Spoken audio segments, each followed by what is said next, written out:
Hello, welcome back to our channel. In today's video, I'm going to walk you through how to check in on Zoho People in a simple and effective way. Whether you're brand new to Zoho People or just looking for a refresher, this guide will make it easier for you to manage your time, attendance, and daily workflow without confusion. By the end of this video, you'll know exactly how to handle check-ins with confidence.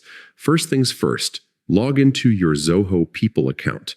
This is your starting point and the gateway to all the features you'll need. If you're logging in for the very first time or haven't done it in a while, make sure you have your credentials handy so you don't run into any delays.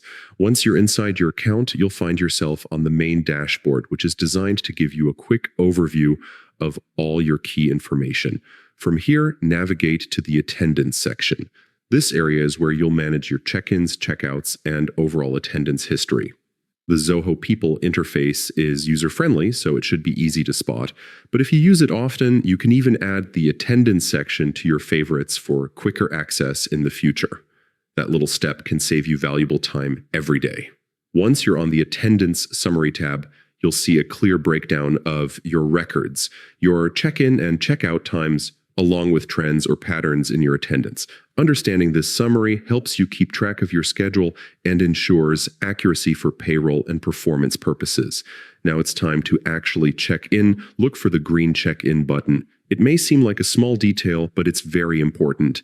A single click officially marks the start of your workday, recording your presence for the day. Make it a habit to check in as soon as you begin work so your times are always correct and up to date. If you prefer, you don't always have to go through the attendance summary to check in. The Zoho People dashboard also lets you perform this function directly, giving you flexibility in how you manage your time. On top of that, you can even check in from your personal profile page. This extra convenience means you can choose the option that feels most natural to you. Throughout the day, don't forget about the checkout feature as well. Keeping both your check-in and checkout updated ensures your timesheet stays accurate, which is crucial not only for payroll, but also for performance reviews and project tracking. Small steps like this go a long way in keeping your professional record clean and consistent, and that's it. A straightforward guide on how to check in with Zoho People. By following these steps, you'll be able to manage your attendance smoothly and avoid any confusion later on. Thank you so much for watching. I hope you found this tutorial helpful. Do not forget to like, share, and subscribe to our channel for more helpful Zoho guides and productivity tips.